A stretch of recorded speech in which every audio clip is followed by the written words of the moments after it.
wants to go first? Andre Adams, IFBB Men's Physique Pro from Kenosha, Wisconsin. Legion of Boom, baby. And we have Erika Kikuchi, IFBB Women's Physique Pro, and from Woodside, California. All right.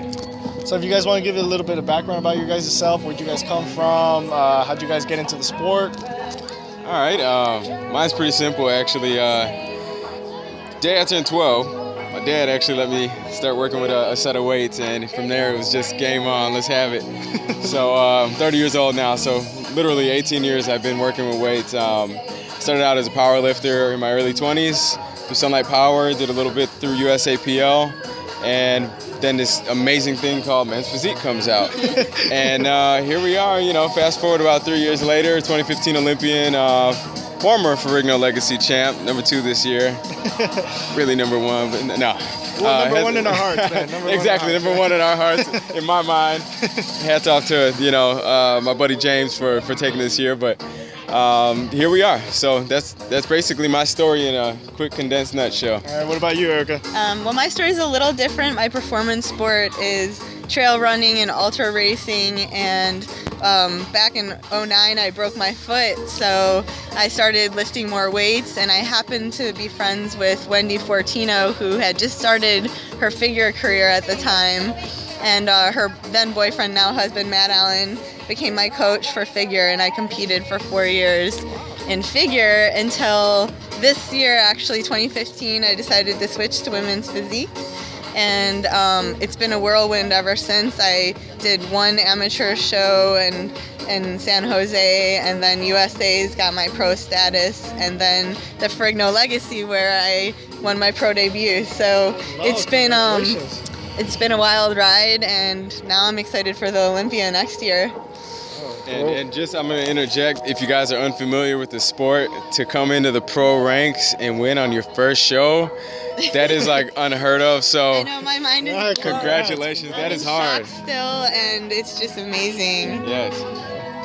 Okay, so what did you guys feel like was the most accomplishing thing that you guys have got from starting the sport, or just meeting people, or Yeah, for me, it's definitely just, keying into your own self-discipline, because this is a sport that it's not just a few hours a day, it's 24/7, 365 days a year, and you never ease up, you never back off. And I mean, you can plan a break, but it's not the same, it's always planned. And just tapping into your own self-discipline just gives you a whole different perspective on life and the world and everything in it. So it's been really giving me a lot of insight into the world. That's awesome. What about you, Andre? I mean, I'd have to agree. It's anything you do in life, whether it's bodybuilding or a relationship, work, if you do something consistently and you give your full effort over a period of time, you establish like a habit, a lifestyle, if you will, or a routine, so it becomes effortless. I mean, you become successful at something that's done regularly over a period of time. So if you can make success effortless, I think that's a pretty amazing thing. But, you can... It exists in the sense that, if you're not consciously thinking, oh, I have to eat this tilapia and asparagus at 3 o'clock, 40, grams of this or that, it becomes so routine, just like waking up, brushing your teeth, fixing your hair, and going to work. That's routine, right? We don't think about that. Yeah, it's just... So what we do now at this point is just routine, and it is kind of, it's effortless. It's a lifestyle. It's a lifestyle. And it's not something that you're just doing for a competition or something like that. It's a way of living, and a way of living healthy. And, some people look at it as extreme, but yeah, sure, a couple weeks are extreme, but the rest of the year, you are your healthiest you've ever been. Yeah. I'm definitely in the best shape of my life now, in my mid-30s, and I'm in way better shape than I was in my early 20s, for example, just from training hard, discipline, and my background, I'm still doing ultra racing. I did 100K in May, and marathons and whatnot all the time, and people are like, won't the muscle get in the way, won't it interfere? And it's exactly the opposite. It's done nothing but help. I got my marathon PR while I was, training, trying to gain muscle for physique. So, awesome. It can be a beautiful combination if you do it right. Where do you guys see yourself in about 3 or 5, 10 years, give or take? Where do you guys see you guys being in a couple of years? So, mine's simple. First and foremost, I wouldn't be doing this if I wasn't planning on being the Mr. Olympia, men's physique. I get a lot of questions too with Classic coming out.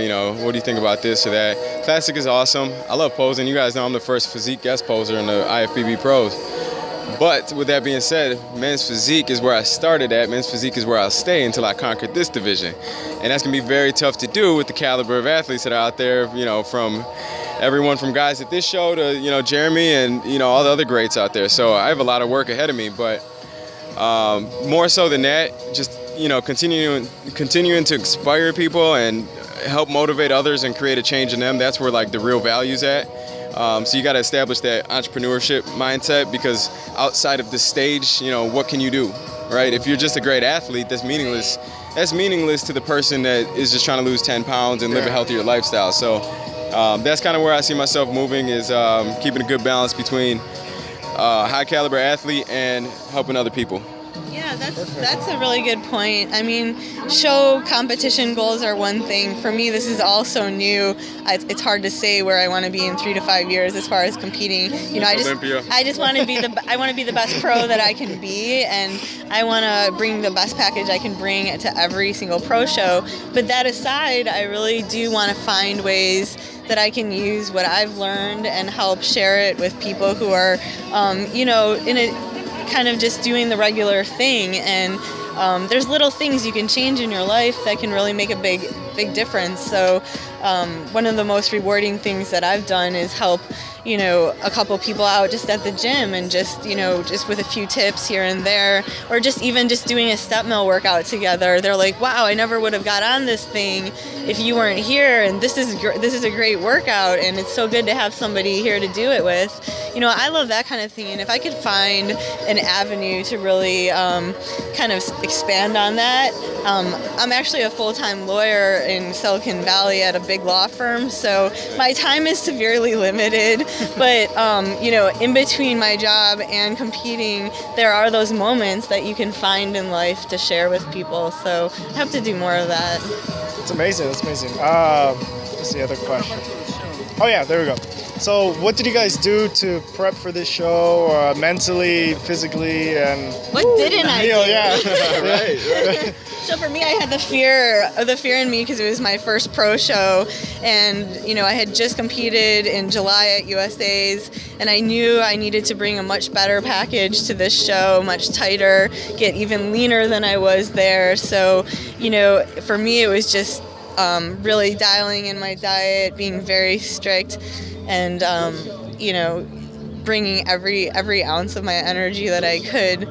That being said, I mean, it's a harsh time of the year to prep for a show. The holidays are here. Yeah, everybody's talking pumpkin pie and apple pie and turkey, and the weather changes and the nights get darker. I had bronchitis. Things get in the way, but you gotta just push through it and do what you can. You gotta listen to your body if something like that happens.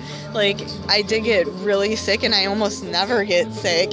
So instead of just, jumping up on the step mill and sweating it out, I kind of eased back. I ate some carbs. I let my body recover for a couple days, didn't stress out, and then, just circled back into my diet. And I think that carb infusion actually helped. Yeah. Sometimes you need that spike and gets your metabolism going again. So, it's important not to stress out when things don't go exactly right, because it might just end up working out in the long run. Amazing. Good answer. For myself, it's been an ongoing journey. I wouldn't say I ever back off the gas pedal. I mean, even in the off season, which I never have, it's more of a correction season. I eat the same food. I stay ready, So all I can say is over the last 3 to 4 months, Olympia, Russia, here. It takes consistency. In Russia? Russia was pretty cool. Long travel, so if you're not used to it, hey, hats off to all the Europeans that come this way. Now I feel for you. But that being said, it was an awesome experience. Bad time to travel to Russia right now with the animosity and the political warfare. But you just got to block all that out. You have a mission to accomplish when you go out there. So I felt that was actually maybe even 1% better than how I was here. I felt like I peaked out for Russia perfectly. I kept all my size that show. I was dialed. So that was cool. But, you know, just staying in shape from Olympia and then holding the conditioning all the way through Russia, and then, you know, trying to not lose too much weight and hold it again for Ferrigno. This was definitely challenging. I always end up with my kids. Single father with 2 kids, 4 and 2. If you follow me on social media, you know my little divas, Natalia and Ava. So I always end up with them for some reason on peak week. And trying to manage your meals, your 6 meals, right? Daddy wants to eat, but we're at the library, we're at the park, and the kids are doing their thing. I gotta, you know, pack their food. I have no idea how you do it. And it is next to impossible, but there's a disease we call, if you ever read The Magic of Thinking Big by David Schwartz, right? There's a disease called excusitis that's in your head, and that's like the biggest limiting thing. People fear, like, how am I gonna do this? How am I gonna do that? You know, going to Russia, how am I gonna pack my meals and do all these things? Yeah. What about the language barrier? Forget all that. Anytime you fear something, take action and do it anyway, right? So that's how I live my life. That's what I'm doing here right now, and it always pays off. You'll get through it like successful people.